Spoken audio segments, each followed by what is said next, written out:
추천 한번 정중히 부탁드리면서 들어가 보겠습니다. 화면에 두 가지 주제 같이 한번 다뤄볼 텐데요. 첫 번째 주제부터 한번 바로 들어가 보죠. 간단한 이슈인데요. 일본의 공식 일간지로 불리는 아사히 신문이 세계의 표준이라고 불리는 한국의 방식을 우리 일본에서 왜 채택하지 않느냐 라면서 특파원에 리포트를 실었죠. 말 그대로 자국의 총리를 아사히 신문이 정면으로 비판한 것입니다. 한국 언론이 아닌 일본 언론이 한국이 세계 표준으로 자리 잡았다는 점을 인정했다는 것과 자국의 총리가 애써 자존심으로 한국의 능력을 외면한다는 면을 정면 비판했다는 점에서 우리가 한번 주목해 볼 만하다고 판단을 합니다. 물론 이 아사히 신문에서 아베를 많이 비판한 사례가 있긴 하지만 이번에는 요미우리라든지 산케이 같은 신문도 예외는 없었습니다. 아베의 지지율 측면에서 수직 낙하하고 있다는 점을 앞다퉈 요미우리나 산케이 같은 신문들에서 보도하면서 아베를 애둘러 비판했고 긴급사태 선언이 늦었다는 점도 우리 돈 되는 라디오에서도 이미 여러 차례 비판을 했지만 이런 일본의 보수 신문에서도 빠짐없이 지적했죠. 요미우리와 산케이는 아베 정권의 우호적이라는 평가를 받는 일반적으로 우리가 말하는 소위 보수, 우익 성향의 신문들입니다. 이들 신문이 아베 내각 지지율과 비지지율이 역전했다는 어떤 여론조사 결과를 전달하면서 하루 이틀 전달한 게 아니지만 분석 기사와 사설을 통해서 꾸준하게 아베 정권의 반성을 촉구하고 있습니다. 요미우리 같은 경우 국가가 위기 상황에 직면하면 내각 지지율은 상승하는 사례가 적지 않다. 도널드 트럼프 대통령 같은 경우를 우리가 보면 알 수 있겠죠. 하지만 뭔가 정부가 충분히 대응하지 못하고 버둥버둥하는 인상을 주면서 지지율이 집결하지 못하고 이런 위기 상황에서 아베의 지지율이 추락하고 있다는 면은 분명히 문제가 있다라고 요미우리가 지금 지적을 했고, 산케이 같은 경우에는 어떤 이런 대응 태세가 일본에서 충분히 갖추어지지 않고 있다는 것은 믿기 힘든 일이다. 불충분한 태세에 대해서 깊은 반성이 필요하다라면서 산케이는 주일 미 대사관이 지난 3일 일본 정부가 어떤 검사를 폭넓게 실지하지 않고 있어서 감염 상황을 파악하기 어렵다면서 귀국 희망자나 일시 체류자에게 즉각 귀국을 종용한 점을 거론하면서 동맹국에 의한 이례적인 어떤 불신의 표명이다라는 지적도 한 바가 있죠. 그에 이어서 꾸준하게 지금 비판을 하고 있다. 요렇게 정리를 우리가 할 수 있을 것 같습니다. 요건 아주 깊이 다룰 이슈는 아니고 아베가 이런 위기 상황에 자국을 컨트롤하지 못하고 있다. 그리고 아베를 원래 비판하던 그런 언론을 넘어서서 원래 아베를 옹호하고 아베의 지지율의 기반이 되어주던 그런 언론마저 이제 돌아서고 아베를 비판하고 있다. 요 정도로 정리하면 될 것 같습니다. 그러면 다음 주제 삼성에 관한 이야기로 한번 넘어가 보죠. 삼성전자가 1분기 이제 실적을 발표했죠. 발표한 지 좀 됐는데 그것에 대해서 한번 정리를 해보겠습니다. 시장 기대치를 뛰어넘는 이제 1분기 실적을 발표했는데 소위 이런 걸 컨센서스를 상회하는, 비팅하는 어떤 실적을 발표했다라고 우리가 많이 표현하죠. 이런 여러 가지 어려운 경영 여건 속에서도 반도체 물론이고 제가 반도체 무너지지 않을 거라고 분명히 말씀드렸죠. 2분기도 마찬가지입니다. 3분기도 마찬가지고요. 반도체뿐만 아니라 근데 스마트폰도 나름의 어떤 양호한 어떤 경영 성과를 보여주면서 나쁘지 않게 나왔습니다. 근데 2분기가 이제 조금 걱정이다. 요 정도인데 2분기에도 반도체는 양호할 것 같다라고 컨센서스 컨퍼런스 콜에서 일단 언급을 삼성전자도 했어요. 그 부분에 대해서 한번 짚어보죠. 삼성전자가 이제 바로 어제 29일날 발표한 1분기 실적의 가장 큰 특징으로 보면 반도체와 스마트폰, 즉 주력 사업은 컨센서스를 상회하는 선전을 거뒀고 예를 들자면 반도체, DS, 그러니까 디바이스 솔루션 사업부는 1분기 24조 1,300억 원 매출이죠. 영업이익 3조 7,200억 200억 원을 기록하면서 전년 대비 매출 또한 17% 증가했고 영업이익도 5% 증가했죠.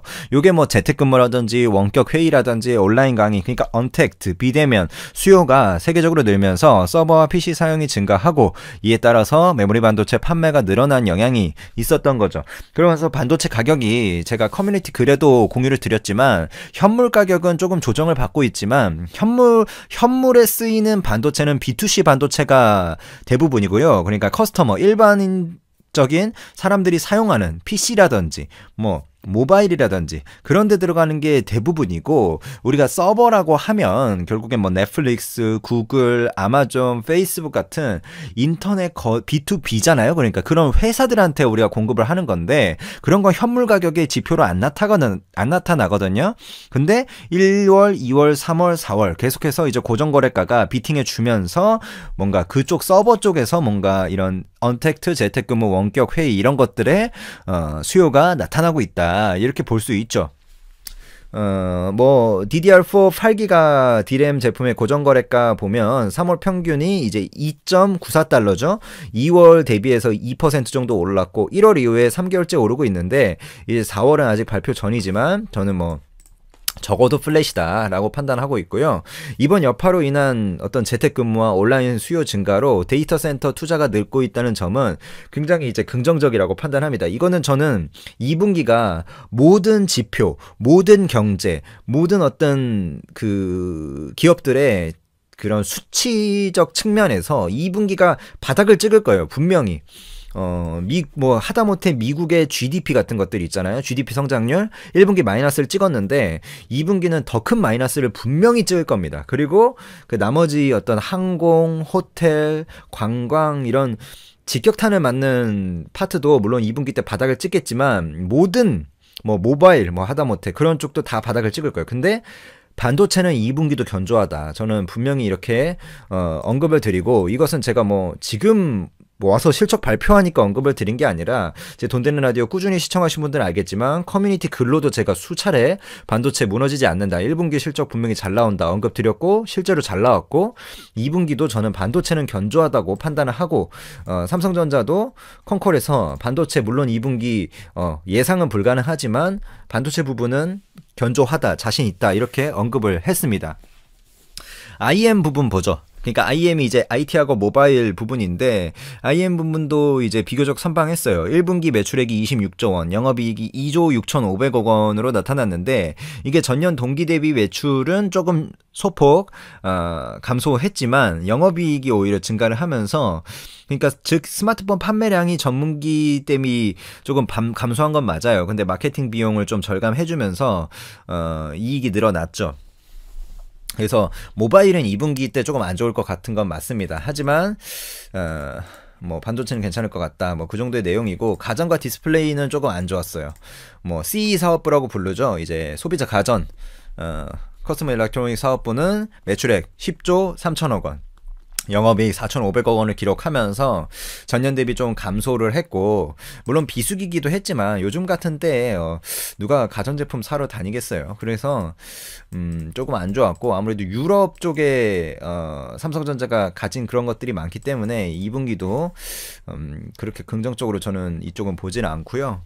그래서 오히려 만약에 기업에 대해서 어떤 성장성이나 어떤 이런 어려운 상황에서 버텨주는 측면들을 본다면 저는 2분기를 안정적으로 가져가려고 한다면 삼성전자보다는 SK하이닉스가 맞다라고 판단합니다. 왜냐하면 삼성전자는 CE 사업부도 있고 IM 사업부도 있고 뭐 이렇게 여러 가지 사업부가 있잖아요. 그래서 삼성전자는 오히려 반도체가 어려울 때는 생각보다 잘 버텨줘요. SK하이닉스보다. SK하이닉스는 전년도 반도체가 어려웠을 때 막 이대로 가면 막 어마어마한 지금 SK하이닉스 무너지는 거 아니냐 막 이런 얘기가 나올 만큼 언론에서 그런 오버를 할 만큼 타격이 심한데, 삼성전자는 이 포트폴리오 다변화가 돼 있기 때문에 꽤 잘 버텨줍니다. 하지만 이렇게 반도체가 견조하게 버텨주고 오히려 서버향 수요가 나와주면서 2분기 다른 사업부는 안 좋아도 반도체가 잘 가주는 이런 상황에서는 SK하이닉스가 삼성전자보다 기업적으로 훨씬 낫다. 왜냐면 반도체 단일로 SK하이닉스는 펼쳐져 있고 뭐 낸드나 디램이나 다 어차피 서버에 들어가기 때문에 물론 비메모리 단일 회사가 지금은 제일 좋습니다. 그러니까 TSMC 같이 비메모리 맡아서 파운드리 해주는 회사가 요즘에 지금 뭐 신기록을 계속 경신하고 있죠. 하지만 우리나라 반도체 회사 중에서 선택하라면 2분기 때는 저는 삼성전자, 물론 삼성전자 사랑하지만 삼성전자보다 SK하이닉스가 조금 합리적인 선택이 되지 않을까 이렇게 판단을 하고요. 이번 연도 전체로 보면 반도체 시장이 그렇게 좋진 않아요. 하지만 어떤 비메모리 쪽의 수요 증가 그리고 서버 쪽은 버텨준다 뭐 요 정도로 큰 틀로 이제 가져가고 좀 더 지켜봐야 되지 않을까 생각합니다. 시간을 지난해 10월로 돌려보겠습니다. 부산 팩스코에서 국제해양방위산업전이 열렸는데요. 미래스마트 전투 함정용 솔루션을 한눈에 볼 수 있는 자리였죠. 마덱스에서는 한국을 대표하는 방위산업체와 조선소들이 한국형 차기 구축함 선체와 전투체계를 비롯한 전자장비를 앞다투어 소개하며 자사의 역량을 적극 홍보했는데요. 수출을 염두에 두고 개발한 해상무기와 신기술을 접목한 제품들도 등장해 국내외 군과 업체 관계자들의 눈길을 끌었습니다. 이 자리에서 공개된 내용 중 흥미를 끈 것은 한국형 근접 방어무기 체계 개발이 확정됐다는 것입니다. 이른바 근접 방어무기 체계 2 사업인데요. 한국형 CIWS는 지난 2017년 장기 신규 소유로 결정된 이후 2019년 2월까지 선행 연구가 진행되었습니다. 이를 기반으로 2019년 5월에는 중기전환 소요 결정이 이루어졌으며 2019년 12월까지 소요 검증 작업이 이루어져 현재 관련 연구가 본격적으로 시작되고 있습니다.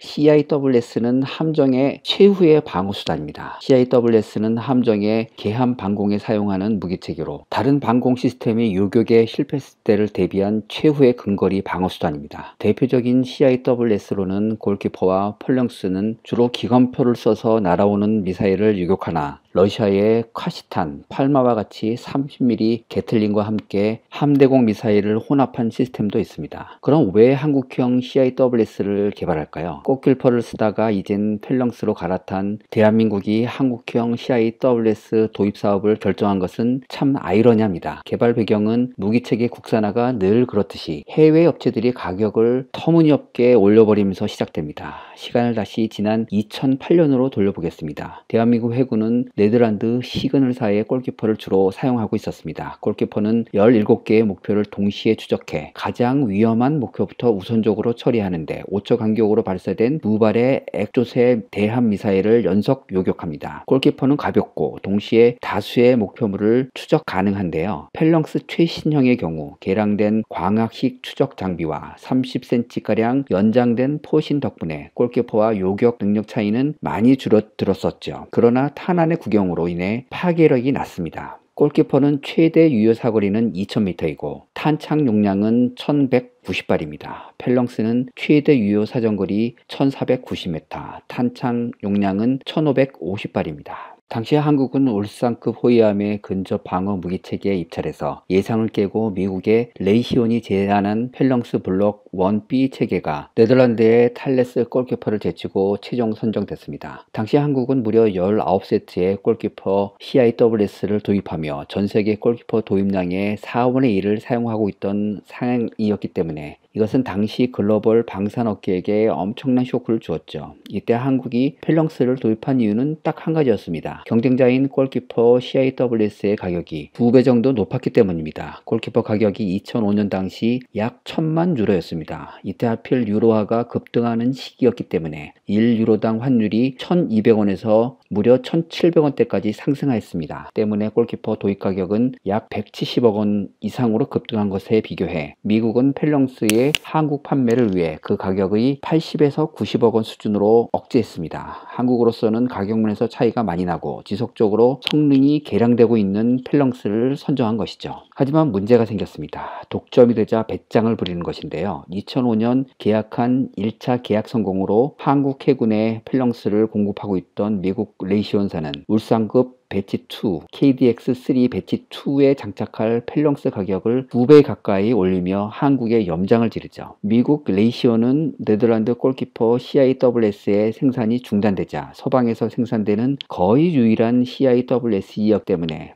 배짱을 부린 것입니다. 하지만 대한민국은 더 이상 과거의 대한민국이 아닙니다. 대한민국의 방산 기술력은 CIWS 정도는 충분히 생산할 수 있다는 것이죠. 특히 가격이 폭등함에 따라 한국으로서는 개발 비용을 투자해서 국산화해도 도입 가격과 유지 비용을 따져보면 수지타산이 맞겠구나 싶어서 이런 결정을 내린 것입니다. 게다가 미국의 펠렁스가 가격을 가지고 장난침에 따라 한국형 모델을 개발해 충분히 해외 시장을 개척할 수도 있다는 계산이 선 겁니다. 현재 동남아시아 국가들이 해군력을 증강시키고 있는 상황이죠. 특히 대한민국 함정의 우수성이 널리 알려지고 있습니다. 동남아시아 국가들이 보유하고 있는 함정에 CIWS는 기본적으로 장착하고 있으므로 그 수요처도 충분할 것으로 판단되고 있습니다. 한국은 2019년 골키퍼의 CIWS 창정비를 개소했는데요. LIG 넥스원은 탈레스사와 협력해 골키퍼 CIWS를 국내에서 창정비할 수 있는 정비창을 공동으로 개소했습니다. 그동안 골키퍼 CIWS를 운영하면서 한국 해군은 부품 수급에 곤란을 겪었습니다. 또 부품 가격이 지속적으로 상승해 상당한 어려움을 겪어야만 했는데요. 마침 CIWS가 배치된 지 20년이 넘어감에 따라 창 정비가 필요했던 상황이었습니다. 한국은 2018년 원 제작사인 네덜란드 탈레스의 기술 인력을 파견해 정비 경험과 기술을 이전받았는데요. 이번 창 정비 설비 구축 운영을 계기로 앞으로 정비 기술도 한 단계 도약하는 계기가 된 것이죠. 자, 그럼 한국형 CIWS 개발 사업은 어떻게 진행될까요? 하나 시스템과 LIG 넥스원이 참여 의사를 밝힌과 동시에 현재 방사청과 한국형 CIWS를 어떻게 개발할 것인지에 대해 의견 교환을 하고 있습니다. 근접 방어 무기들은 레이더로 표적을 추적, 탐지한 후 기하 식별을 통해 표적을 스스로 요격할 수 있죠. 한국형 CIWS는 세계적인 흐름에 발맞춰 KU 밴드 추적 레이더와 함께 적외선 추적 장비를 함께 갖출 예정입니다. 국내에서는 윤영하급을 위해 KU 밴드를 사용하는 SPG 540K 추적 레이더, 즉 히스키밍 고도로 접근하는 대함 미사일을 추적할 수 있는 레이더가 개발 및 배치된 상태입니다. 차기 차륜형 대공포를 위해 고속 표적 탐지용 EOTS 장비가 개발된 상태이기에 추적 교전 체계 노하우는 충분히 갖춘 상태입니다. S&T 중공업은 소형 무장 헬기용 3연장 20mm 기관포 체계를 개발한 경험이 있습니다. K30 비호형 30mm 중기관포 체계를 국산화한 이후 소형 무장 헬기용 20mm 발칸포 체계를 독자 개발했죠. 특히 국내에서 골키퍼 CIWS를 위해 대량의 탄약이 저장되어 있고 풍산이 펠렁스 블록 1B용 탄약의 국산화도 성공했습니다. 바로 한국형 CIWS 개발에 힘을 실어주는 소식이 풍산이 펠렁스 블록 1B에서 사용할 수 있는 20mm 탄약을 국산화했다는 것인데요. 풍산이 개발한 펠렁스용 20mm 탄은 현재 한국 해군이 사용 중인 MK244 모두 영탄 철갑탄보다 기술적으로 한 단계 높은 성능을 가지고 있습니다. 이것은 알루미늄 이탈피 내부에 텅스턴 관통자를 삽입한 형태인 것과 비교해 풍산의 모델은 경량화된 복합체 이탈피에 FMPDS 관통자를 삽입하고 있기 때문입니다. 복합체 이탈피 내부에는 골키퍼 체계를 위해 풍산이 양산했던 30mm K165 FMPDS, 즉 미사일 파괴용 이탈피식 파편 관통자와 동일한 기술을 사용하는 취성 관통자를 가지고 있습니다. 따라서 이 철갑탄이 그냥 관통만 하는 것과는 달리 20mm FMPDS 관통자는 장갑을 관통함과 동시에 쪼개지면서 세열 파편을 발생시킵니다. 세열 파편은 표적을 파괴하면서 동시에 화재를 일으키는 소위 효과를 가지고 있죠. 풍산은 2020년부터 본격적으로 제시카와 동시에 한국형 20mm 탄이 양산될 것이라고 밝히고 있습니다. 이제 하드웨어는 갖춰졌습니다. 따라서 예산만 충분하다면 충분히 한국형 CIWS를 개발할 수 있습니다. 탐지 센서와 스텔스 능력도 대폭 향상되는데요. 사실 한국형 CIWS2 개발 사업은 윤영하급에 장착된 노봉 CIWS에 이어서 두 번째로 국산화될 예정이기 때문에 CIWS2라는 명칭을 사용하고 있습니다. 최초의 국내 개발 함포인 노봉 CIWS는 현재의 CIWS-2 사업과 비슷한 개발 단계를 밟았습니다. 운용 수량이 많아짐에 따라 당시 운영 중이던 브레다 체계를 국산화하는 사업을 시작한 것이죠. 물론 당시 기술력이 부족해 노봉 CIWS가 성공적인 개발이라고 보긴 어렵습니다만 이런 과정을 한 번은 거쳐야 진정한 국산화가 가능한 것이죠. 이처럼 한국형 CIWS-2 개발도 비슷한 행보를 밟아나갈 계획입니다. 한국형 CIWS는 2026년 전까지 개발을 완료해 울산급 배치 3부터 탑재하는 것이 목표입니다. 마덱스 2019에서 현대중공업이 공개한 울산급 배치 3 완성형 모형을 보면 기존 배치 2 모형에 있는 펠렁스 블록 1B와는 다른 CIWS 모형을 탑재하고 있습니다. 현재 업계는 현재 확보된 골키퍼와 펠렁스 체계 기술을 바탕으로 탐지 센서와 스텔스 능력이 보다 향상된 한국형 모델을 개발할 계획입니다. 앞서 말씀드린 것처럼 신뢰성이 향상된 SSPA 방식의 KU 밴드 추적 레이더와 고해상도 적외선 추적 장비의 스텔스 능력을 보다 향상시킬 계획입니다. 한국형 CIWS는 한국형 전투함의 해수리 점차로 증가함에 따라 세계 각국으로 수출될 가능성이 높습니다. 펠렁스의 가격이 오르면 다른 국가의 비용도 증가하죠. 따라서 한국형 CIWS는 향후 한국형 함정 수출 사업과 연동됨과 동시에 세계 각국의 전투함 현대화 사업에 참여함으로써 수출될 가능성이 높다고 판단됩니다. 한국형 CIWS가 세계 무대로 진출하는 계기가